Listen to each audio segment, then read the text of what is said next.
Hello friends. तो आज हम बात करेंगे लागत की अवधारणा पार्ट 2 की, जिसमें हम बात करेंगे कि अल्पकालीन लागतें क्या होती हैं और दीर्घकालीन लागतें क्या होती हैं। लास्ट वीडियो में मैंने आप लोगों को बताया था कि कोई भी उत्पादक वो किसी वस्तु का उत्पादन करेगा या किसी सेवा का उत्पादन करेगा तो उसको विभिन्न प्रकार के खर्चों को पूरा करना पड़ता है और उन्हीं खर्चों को अर्थशास्त्र में हम लागत कहते हैं।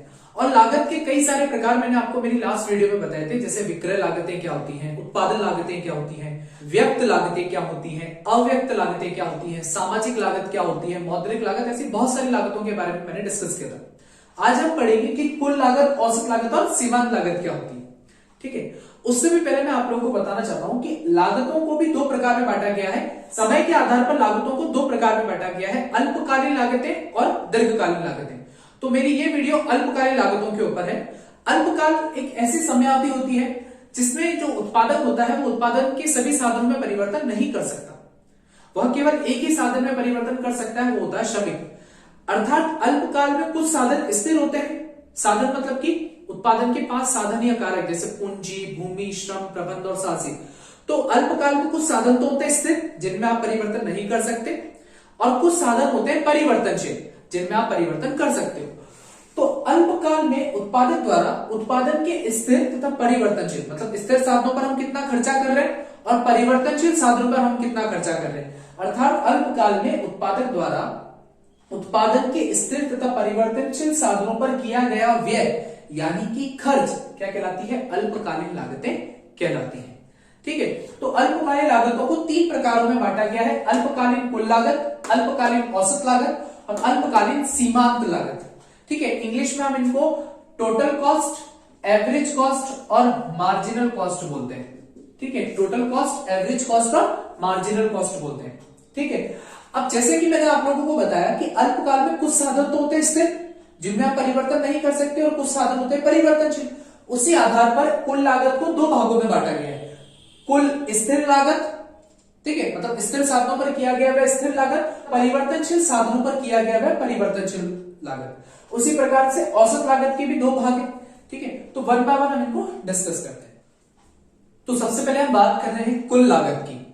कुल लागत का मतलब क्या होता है, उत्पादक द्वारा उत्पादन के स्थिर तथा परिवर्तनशील साधनों पर किया गया कुल व्यय, यानी कि एक प्रोड्यूसर, एक उत्पादक उत्पादन के स्थिर साधनों पर जितना भी खर्चा कर रहा है और उत्पादन के परिवर्तनशील साधनों पर जितना भी खर्चा कर रहा है, मतलब कि टोटल मिलाकर वो जितना कुल मिलाकर जो खर्च कर रहा है, कुल व्यय जो कर रहा है, उसे हम कहते हैं कुल लागत, जिसे हम इंग्लिश में बोलते हैं टोटल कॉस्ट। ठीक है, तो उत्पादक द्वारा उत्पादन के स्थिर तथा परिवर्तनशील साधनों पर किया गया कुल व्यय या कुल खर्च ही क्या कहलाएगा, कुल उत्पादन कहलाता है। ठीक है, अब कुल लागत के 2 प्रकार होते हैं, जैसे कि मैंने आपको बताया कि उत्पादन के कुछ साधन होते हैं स्थिर और कुछ साधन होते हैं परिवर्तनशील। तो उन पर किया गया व्यय, उन पर किया गया खर्च भी 2 प्रकार का होता है। कुछ खर्चे बिजनेस में स्थिर होते हैं, मतलब कि समान होते हैं, और कुछ खर्चे बदलते रहते हैं, यानी कि परिवर्तनशील होते हैं। ठीक है, तो सबसे पहले यहां आप देखेंगे कि कुल लागत के 2 प्रकार होते हैं, कुल स्थिर लागत और कुल परिवर्तनशील लागत। तो टोटल कॉस्ट का फॉर्मूला क्या बन गया, कुल लागत बराबर कुल स्थिर लागत प्लस कुल परिवर्तनशील लागत, यानी टीसी बराबर, यानी टोटल कॉस्ट बराबर total fixed cost and total variable cost, TFC plus TVC. Okay, now first of all सबसे पहले हम बात कर रहे हैं पहला पॉइंट की कुल स्थिर लागत, टोटल फिक्स्ड कॉस्ट, जिसको हम शॉर्ट में टीएफसी बोलते हैं, टीएफसी। तो स्थिर लागतें वे लागतें होती हैं, स्थिर लागतें वे लागतें होती हैं जिनका उत्पादन मात्रा के साथ कोई संबंध नहीं होता। मतलब अगर उत्पादन 0 होगा तब भी खर्चा आएगा, उत्पादन 100 इकाई का होगा तब भी उतना ही खर्चा आएगा, उत्पादन अगर 1000 इकाई का हो रहा है तब भी उतना ही खर्चा आएगा। यानी कुल स्थिर लागतें वे लागतें होती हैं जिसका उत्पादन मात्रा के साथ कोई संबंध नहीं होता, इनका संबंध फर्म के आकार के साथ होता है।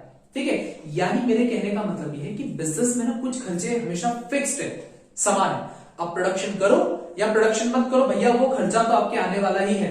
तो उन खर्चों को हम स्थिर व्यय, स्थिर लागतें कहते हैं, कई बार इनका हम बंधी लागतें भी कहते हैं। तो बंधी लागतें, स्थिर लागतें कौन कौन सी होती है, जैसे भवन का किराया है ना। अब जैसे कोई भी मान लो एक मैंने प्रोडक्शन के लिए बिल्डिंग रेंट पर ले रखी है, अब मैं प्रोडक्शन करूं या नहीं करूं, अगर वो भवन मैंने ले रखा है तो मुझे उसका रेंट पे करना पड़ेगा, यानी भवन का किराया मेरे लिए स्थिर लागत है। लाइसेंस फीस, प्रोडक्शन में करूं या नहीं करूं, मुझे लाइसेंस फीस का खर्चा उठाना पड़ेगा, स्थिर लागत है।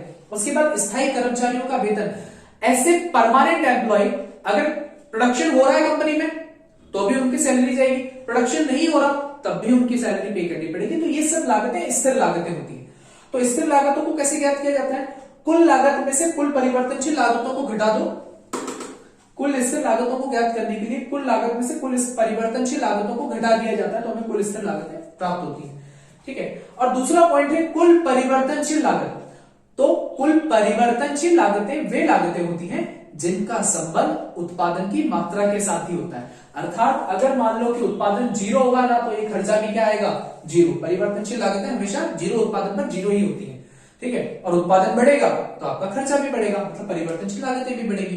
ठीक है। जैसे कच्चा माल है, बिजली व्यय है, अस्थायी कर्मचारियों का वेतन है, ठीक है ना, मजदूरी, भाड़ा, ये सारी चीजें। ओके। अब हम इसको टेबल और डायग्राम के माध्यम से समझते। अब हम टीसी, टीएफसी और टीवीसी को सारणी और चित्र के माध्यम से समझने की कोशिश करेंगे। ठीक है। सबसे पहले हम बात करते हैं कुल स्थिर लागत की, यानी टोटल फिक्स कॉस्ट, टीएफसी की। मैंने आप लोगों को बताया था कि कुल स्थिर लागतों का संबंध उत्पादन की मात्रा के साथ नहीं होता है। मतलब अगर उत्पादन 0 है तब भी ये लागतें होंगी। मान लो कि 10 रुपए का खर्चा आ रहा है और उत्पादन 1 इकाई का होगा तब भी 10 का खर्चा आएगा, 2 इकाइयों का उत्पादन होगा तब भी खर्चा 10 का आएगा। मतलब कि खर्चा हमेशा क्या रहेगा? समान। तो ऐसे खर्चे जो हमेशा बिजनेस में समान रहते हैं, स्थिर रहते हैं, उन्हीं को आप कुल स्थिर लागतें कहते हैं। ठीक है। अब हम बात करते हैं कुल परिवर्तनशील लागतों की। तो कुल परिवर्तनशील लागतें वे लागतें होती हैं, मींस टोटल वेरिएबल कॉस्ट, जिनका संबंध उत्पादन मात्रा के साथ होता है। अगर उत्पादन 0 है तो खर्चा भी 0 होगा, परिवर्तनशील लागतें भी 0 होगी। उत्पादन जैसे जैसे बढ़ेगा वैसे खर्चा भी बढ़ेगा। तो हम यहां मान लेते हैं 10, 18, 24, 28, 32, 38, 46 और 56। अब यहां पर जो मैंने कुल परिवर्तनशील लागत में जो खर्चों को बढ़ाया है वो समान दर से नहीं बढ़ाया। मतलब कि जब मैंने इकाइयों को, उत्पादन को बढ़ाता गया तो मैंने 10, 20, 30, 40, 50 ऐसे नहीं बढ़ाया खर्चों को। मैंने पहले 10 बढ़ाया, फिर 8 बढ़ाया, फिर 6 बढ़ाया, फिर 4 बढ़ाया, फिर वापस से 4 बढ़ाया, 6 बढ़ाया, 8 बढ़ाया और फिर 10 बढ़ाया। आई नो आप लोग कंफ्यूज हो रहे होंगे ना। अब देखो यहां हमने खर्चों को कितना बढ़ाया है? पहले 10 रुपए, फिर यहां हमने खर्चों को कितना बढ़ाया? 8। 18 और 10 में कितने का परिवर्तन आया? 8 का। फिर हमने खर्चों को कितना बढ़ाया है? 6। फिर हमने खर्चों को कितना बढ़ाया है? 4।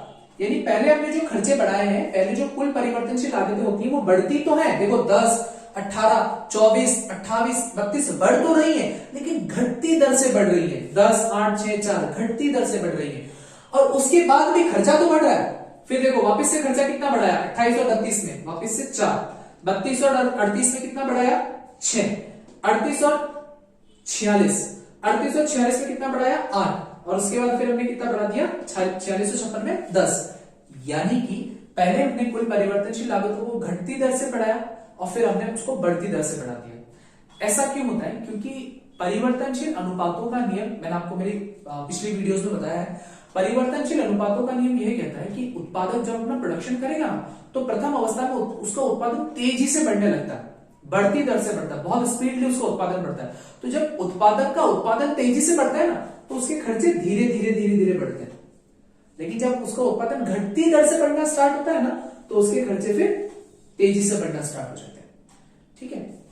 तो इस तरीके से हमको टीवीसी बनानी है। ठीक है। अगर आप लोगों को ये मैंने जो कंसेप्ट अभी समझाया ये नहीं भी समझ में आया हो तो कोई दिक्कत नहीं है, तो मैं उसको वापस से नेक्स्ट वीडियो में, आगे आने वाली वीडियोस में समझा दूंगा। बट आप लोगों को अभी ये समझना जरूरी है कि टीसी हमेशा स्थिर रहती है, कुल परिवर्तनशील लागतें 0 पर 0 होती है और उसके बाद फिर बढ़ती जाती है। किस दर से बढ़ रही है, किस दर से नहीं बढ़ रही है वो अपन बाद में वापस डिस्कस कर लेंगे। ठीक है। और कुल लागत मैंने बताया था कि कुल लागत का मतलब क्या होता है? टीसी और टीएफसी और टीवीसी दोनों को जोड़ दोगे तो टीसी आ जाएगी। यानी 10 और 0 को जोड़ा तो 10, 10 और 10 20, यहां कितना आ गया? 28, यहां आ गया 34, फिर 38, फिर आ जाएगा 42, उसके बाद 48, उसके बाद 56 और यहां आ गया 66। ठीक है। अब हम इसी टेबल को चित्र के रूप से प्रदर्शित करेंगे, डायग्राम से समझेंगे। ठीक है। तो सबसे पहले हम बात करते हैं टोटल फिक्स कॉस्ट की। 0 पर भी 10 है, पहली इकाई पर भी 10 है, 2 पर भी 10 है, 3 पर भी 10 है, मतलब सब समान है। तो कुल स्थिर लागत की जो रेखा होगी, कुल स्थिर लागत का जो वक्र होगा वो एक्स अक्ष के समानांतर बनता है। Total fix cost. एग्जाम में अगर आपसे एक नंबर का क्वेश्चन पूछा जाता है कि किस लागत वक्र की आकृति एक्स अक्ष के समानांतर होती है तो कुल स्थिर लागत वक्र की आकृति एक्स अक्ष के समानांतर होती है। क्यों? क्योंकि उत्पादन शून्य है या उत्पादन 8 इकाई का है, 10 इकाई का है, 10,000 इकाई का है, ये लागतें हमेशा समान बनी रहती हैं, हमेशा स्थिर बनी रहती हैं। तो टोटल फिक्स कॉस्ट हमेशा कांस्टेंट रहेंगी, इसलिए इसका डायग्राम भी एक्स अक्ष के समानांतर बनेगा। ठीक है, ये एक्स अक्ष के समानांतर बनेगा। अब हम बात करते हैं कुल परिवर्तनशील लागत की, टोटल वेरिएबल कॉस्ट। तो टोटल वेरिएबल कॉस्ट जीरो उत्पादन पर कितनी थी? जीरो, तो यहां पर आप जीरो पर शो करोगे। फिर जब 1 इकाई का उत्पादन हो रहा तो खर्चा कितना आ रहा? 10, तो यहां पे शो कर दिया 10। दूसरी की उत्पादन पे कितना आ रहा खर्चा? 18, तो ये 20 से थोड़ा सा हम नीचे शो करेंगे, यहाँ पर 18। ठीक है, तीसरी इकाई के उत्पादन पर खर्चा कितना आया? तीसरी इकाई के उत्पादन पर खर्चा आ रहा है 24, तो ये यहाँ पर हमने 24 पर पॉइंट लगाएंगे, मतलब 30 और 20 के बीच में। फिर चौथी इकाई पर खर्चा कितना आ रहा है? 28, फिर यहाँ पर 28 पे। ठीक है, पांचवी इकाई पर खर्चा आ रहा है 32, 30 से थोड़ा सा ऊपर। छठी इकाई के उत्पादन पर खर्चा आ रहा है 38, 40 के नीचे। सातवीं इकाई पर खर्चा आ रहा है 46, 46 यहां पर आ जाएगा, और फिर आ रहा है 56, यानी कि यहां। तो देखो टोटल वेरिएबल कॉस्ट की जो लाइन होगी वो कुछ इस तरीके से होगी, टोटल वेरिएबल कॉस्ट। उल्टा एस, आप इसको देखोगे तो ये उल्टा एस की तरह, मतलब इसकी आकृति कुछ इस तरीके से बनती है, इस तरीके से टोटल वेरिएबल कॉस्ट, और टोटल फिक्स कॉस्ट की आकृति इस तरीके से, टोटल फिक्स कॉस्ट। ठीक है, अब हम बात करते हैं कुल लागत की, टोटल कॉस्ट। तो टोटल कॉस्ट जीरो पर कहा, जीरो पर कितनी है? 10, तो सबसे पहले जीरो, यहां पर कितनी है? 10। पहली इकाई पर कितनी है? 20, पहली इकाई पर 20, दूसरी इकाई पर 28। तो जब आप टोटल कॉस्ट की डायग्राम जब लाइन बनाओगे तो उसकी आकृति कुछ आपको इस तरीके से दिखेगी, टोटल कॉस्ट। ठीक है, यानी इस तरीके से, कुछ इस तरीके से आपको ये डायग्राम दिखेगा। आई होप कुल लागत, कुल स्थिर लागत और कुल परिवर्तनशील लागत क्या होती है, इनके सूत्र क्या होते हैं, इनके फॉर्मूलास और टेबल और डायग्राम से आप उनको कैसे प्रदर्शित कर सकते हो। अब हम बात करेंगे औसत लागत की। औसत लागत यानी कि कुल लागत में उत्पादन की मात्रा का भाग लगाने पर, अभी हमने कुल लागत पढ़ी, तो कुल लागत में हम उत्पादन की मात्रा का अगर भाग लगाते हैं तो जो हमें भागफल प्राप्त होगा उसी को हम बोलते हैं औसत लागत, यानी एवरेज कॉस्ट। जब भी कोई उत्पादक किसी वस्तु का उत्पादन करता है ना, तो वो प्रति इकाई लागत निकालने की कोशिश करता है। प्रति इकाई लागत मतलब उस एक इकाई को, उस वस्तु की एक इकाई को बनाने पर मेरे को कितना खर्चा आया है, तो उस एक इकाई लागत को या प्रति इकाई लागत को ही हम औसत लागत कहते हैं। और ये कैसे निकाला जाता है, तो कुल लागत में उत्पादन की मात्रा, कुल लागत में उत्पादन की मात्रा का भाग लगाने पर हमें जो भागफल प्राप्त होगा उसी को हम औसत लागत कहते हैं। जैसे कुल लागत के दो प्रकार थे, कुल स्थिर लागत और कुल परिवर्तनशील लागत, वैसे ही औसत लागत के भी दो भाग होते हैं, औसत स्थिर लागत और औसत परिवर्तनशील लागत। तो कुल स्थिर लागत में अगर आप उत्पादन की मात्रा का भाग दोगे, कुल स्थिर लागत जो हमेशा फिक्स रहती है, समान रहती है, जो मैंने अभी बताया 10 10 10 समान आ रही थी, तो कुल स्थिर लागत में उत्पादन की मात्रा का भाग दोगे तो औसत स्थिर लागत आ जाएगी, और कुल परिवर्तनशील लागत में अगर आप उत्पादन की मात्रा का भाग दोगे तो औसत परिवर्तनशील लागत आ जाएगी। यानी अगर आपको एएफसी निकालनी है तो टीएफसी में क्यू का भाग दे दो, और एबीसी निकालनी है तो टीवीसी में क्यू का भाग दे दो। ओके, तो इन फॉर्मूला के अकॉर्डिंगली आप इनकी डेफिनेशन भी बता सकते हो। अब हम इसको टेबल और डायग्राम से समझने की ट्राई। सबसे पहले हम बात करेंगे कि हम एएफसी कैसे ज्ञात करें। देखो एएफसी का मैंने आपको फॉर्मूला क्या बताया है, टीएफसी बट्टा क्यू, टोटल फिक्स कॉस्ट में भाग दे देंगे हम उत्पादन मात्रा का। ठीक है, और अभी मैंने आपको थोड़ी देर पहले बताया था कि जो कुल स्थिर लागतें होती है वो हमेशा समान होती है। मतलब जैसे मैंने आपको खर्चा बताया था, मान लो किसी फर्म में अगर 10 रुपए का खर्चा आ रहा है तो वो 0 इकाई पर भी 10 रहेगा, 1 इकाई पर भी 10 रहेगा और 1000 इकाई पर भी 10 ही रहेगा। तो हम उसी एग्जांपल को लेकर इस टेबल को फिल करते हैं। ठीक है, तो जब 10 में 0 का भाग लगाए तो कितना आएगा? अनंत। ध्यान देखिए, जब भी हम किसी संख्या के अंदर 0 का भाग लगाते हैं, यानी बट्टे के नीचे डिनोमिनेटर में 0 आ रहा है, बट्टे के नीचे 0 आ रहा है, उसका आंसर अनंत होगा, अनंत। ठीक है, अब 10 में 1 का भाग लगाया तो 10, फिर 10 में 2 का भाग लगाया तो 5, 10 में 3 का भाग लगाया तो यहां आ जाएगा 3.33, 10 में 4 का भाग लगाया तो 2.5। ठीक है, 10 में 5 का भाग लगाया तो 2, 10 में 6 का भाग लगाया तो 1.666 आएगा, तो अपन 1.67 कर देते हैं उसको। 10 में 7 का भाग लगाया तो 1.42, और 10 में 8 का भाग लगाया तो 1.25। ठीक है, अब हम बात करते हैं एवरेज वेरिएबल कॉस्ट की। तो एवरेज वेरिएबल कॉस्ट का फॉर्मूला होता है total variable cost upon Q, यानी कुल परिवर्तनशील लागत में उत्पादन की मात्रा का भाग लगाएंगे तो हमें औसत परिवर्तनशील लागत ज्ञात होगी।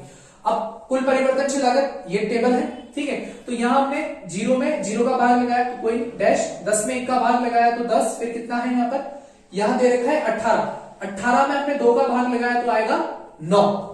अब दे रखा है 24, 24 में हमने 3 का भाग लगाया तो यहां आएगा 8। उसके बाद दे रखा है 28, 28 में 4 का भाग लगेंगे तो यहां आएगा 7। फिर दे रखा है यहां पर 32, 32 में 5 का भाग लगेंगे तो 6.4। फिर 46 में 7 का भाग लगाएंगे तो आएगा 6.57 समथिंग कुछ आएगा, ठीक है। और लास्ट आता है 56, 56 में हम 8 का भाग लगाएंगे तो यहां आएगा 7, ठीक है। और एवरेज कॉस्ट, एसी का फॉर्मूला मैंने आप लोगों को क्या बताया था, average cost is equals to AFC plus AVC, यानी इन दोनों को जोड़ देंगे तो एसी आ जाएगा, या आप टीसी से भी निकाल सकते हो, ठीक है। तो पहले तो यहाँ डैश कर देंगे, 10 और 10 यहाँ हो जाएगा 20, फिर यहाँ आ जाएगा 14। तो ये हमारी टेबल कंप्लीट होगी। अब इसी के अकॉर्डिंगली हम डायग्राम बनेंगे। तो सबसे पहले हम बात करते हैं एएफसी को। एएफसी को हम चित्र पर कैसे प्रदर्शित करेंगे, तो देखो पहली इकाई का जब उत्पादन हो रहा है, जब पहली इकाई का उत्पादन हो रहा है तो एएफसी है 10, तो पहली इकाई के उत्पादन पर हमने एएफसी को रखा 10, दूसरी इकाई पर उत्पादन पर एएफसी आ गई 5, यहाँ पर 5, उसके बाद तीसरी इकाई के उत्पादन पर यह 3.33, उसके बाद चौथी इकाई पर 2.5, पांचवी इकाई पर 2, फिर 1.67, 1.67, फिर 1.42 और 1.25। आप देखेंगे कि जो एवरेज फिक्स कॉस्ट का जो डायग्राम है वो कुछ इस तरीके से दिख रहा है। एवरेज फिक्स कॉस्ट, ध्यान रखिए गाइस, एवरेज फिक्स्ड कॉस्ट यानी इस तरह की आकृति को आयताकार अतिपरवलय कहते हैं। आयताकार अतिपरवलय, आयताकार अतिपरवलय कहते हैं। दैट मीन्स रेक्टेंगुलर हाइपरबोला बोलते हैं इस तरह की आकृति को, ठीक है। क्योंकि इसके नीचे जो चतुर्भुज है ना, उनके कोणों का, सभी कोणों का योग समान होता है। ये गणित का, ये मैथमेटिक्स का एक टर्म है, तो वो अपन फिर कभी डिस्कस करेंगे। लेकिन अभी आप लोगों से अगर एग्जाम में 1 नंबर का क्वेश्चन पूछा जाए कि कौन सा लागत वक्र आयताकार अतिपरवलय कहलाता है, तो आपको लिखना है एएफसी, औसत स्थिर लागत वक्र ही आयताकार अतिपरवलय कहलाता है। या अतिपरवलयाकार आकृति कौन सा लागत वक्र की होती है, तो औसत स्थिर लागत यानी कि एवरेज फिक्स कॉस्ट की जो आकृति होती है उसे ही हम आयताकार अतिपरवलय या रेक्टेंगुलर हाइपरबोला बोलते हैं, ठीक है। अब हम बात करते हैं एवरेज वेरिएबल कॉस्ट की। एवरेज वेरिएबल कॉस्ट पहले पर 10 था, ठीक है, दूसरे पर था ये 9, उसके बाद ये है 8 है, चौथे पर 7, फोर्थ पर ये 7 है, ठीक है, फिफ्थ पर 6 पॉइंट समथिंग, 6 पॉइंट ये है इस तरीके से।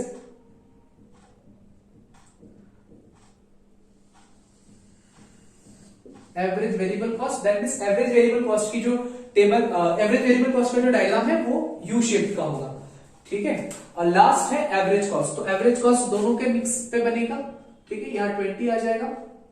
तो जब आप इसका डायग्राम बनाओगे तो कुछ इस तरीके का बनेगा। एवरेज कॉस्ट का जो डायग्राम है वो कुछ इस तरीके का बनेगा, यानी कि एवरेज वेरिएबल कॉस्ट और एवरेज कॉस्ट दोनों की आकृति लगभग आप समझ लीजिए ये यू शेप का बनता है, इस तरीके से यू शेप का बनता है ना। तो ये थे average cost, average variable cost और एवरेज फिक्स्ड कॉस्ट, ठीक है। अगर इसमें से 1-2 नंबर के क्वेश्चन पूछ लिए जाते हैं कि औसत लागत वक्र किस आकृति का होता है, तो औसत लागत वक्र की आकृति यू आकार की होती है। कौन से लागत वक्र को आयताकार अतिपरवलय भी कहते हैं, तो औसत स्थिर लागत वक्र को आयताकार अतिपरवलय भी कहा जाता है, रेक्टेंगुलर हाइपरबोला, ठीक है। अब अगर 1 नंबर का क्वेश्चन ये पूछ लिया जाए कि औसत लागत वक्र की आकृति यू आकार के समान क्यों होती है, तो वो होती है परिवर्तनशील अनुपातों के नियम के कारण। अगर मान लेते हैं कि आपके 1 नंबर का क्वेश्चन पूछ लिया जाता है कि औसत लागत वक्र की आकृति यू आकार के समान क्यों होती है, तो आपको लिखना है परिवर्तनशील अनुपातों के नियम के कारण यह आकृति यू आकार के समान होती है। उनको हम आगे की वीडियो में डिस्कस करेंगे। अब हम बात करेंगे लागत का अंतिम प्रकार सीमांत लागत, दैट मींस मार्जिनल कॉस्ट। इसको हम एमसी या SMC, short term marginal cost भी कहते हैं, ठीक है। किसी वस्तु की अतिरिक्त इकाई का उत्पादन करने पर कुल लागत में जो परिवर्तन आता है उसे ही सीमांत लागत कहते हैं। मतलब कि जब भी हम किसी वस्तु का लगातार उत्पादन करते जाते हैं तो कुल लागत में परिवर्तन कितना आ रहा है देखते हैं। जैसे यहाँ पहले तो 0 इकाई का उत्पादन हो रहा था, यहाँ डैश कर देते हैं। अब 10 और 20 इसमें परिवर्तन कितना आया, 10 का, ठीक है। अब जैसे हमने दूसरी इकाई का उत्पादन किया तो 20 और 28 में परिवर्तन कितना आया, 8 का। तीसरी इकाई का उत्पादन किया तो कितना परिवर्तन आया, 6 का। ठीक है, तो ऐसे ये जो परिवर्तन आप लोग देख रहे हो, इसी परिवर्तन को ही हम बोलते हैं सीमांत लागत। यानी किसी वस्तु की अतिरिक्त इकाई का उत्पादन करने पर कुल लागत में जो परिवर्तन आ रहा है, जो अंतर आ रहा है, उसी अंतर को, उसी परिवर्तन को हम सीमांत लागत कहते हैं। ठीक है, और जब आप लोग इस सीमांत लागत वक्र का डायग्राम बनाओगे, सीमांत लागत का जब हम डायग्राम बनाएंगे तो इसकी आकृति आपको कुछ यू शेप के समान दिखेगी मार्जिनल कॉस्ट की। देखिए पहले ये 10 8 6 4 10 8 6 4 इसे घट रहा है, फिर 4 6 8 10 ये बढ़ रहा है, यानी कि इसकी आकृति भी यू आकार के समान होती है। नीचे आप लोगों को लिखना उत्पादन मात्रा और क्यू, और यहाँ आप लोगों को लिखना मार्जिनल कॉस्ट यानी कि सीमांत लागत। तो आप इस तरीके से लागतों के प्रकार को एग्जाम में शो कर सकते हो। मैंने आज आप लोगों को लागत के प्रकार का थ्योरेटिकल पार्ट कंप्लीट करवाया है। मेरी नेक्स्ट वीडियो में मैं इसके न्यूमेरिकल्स क्वेश्चन कराऊंगा, क्योंकि कई बार आपको एग्जाम में थ्योरेटिकल क्वेश्चन ना देकर वो आप लोगों से न्यूमेरिकल क्वेश्चन पूछ लेते हैं। ठीक है, आप लोगों को एक टेबल दे देंगे, उस पूरी टेबल को आपको सॉल्व करना पड़ेगा। तो मैं नेक्स्ट वीडियो में आप लोगों को न्यूमेरिकल क्वेश्चन सॉल्व करवाऊंगा, जिससे आप लोगों के लिए जिससे आप लोगों की हेल्प हो जाएगी। अगर इस वीडियो से रिलेटेड कोई भी डाउट है आप लोगों को, तो आप कमेंट कर सकते हैं। Thank you guys.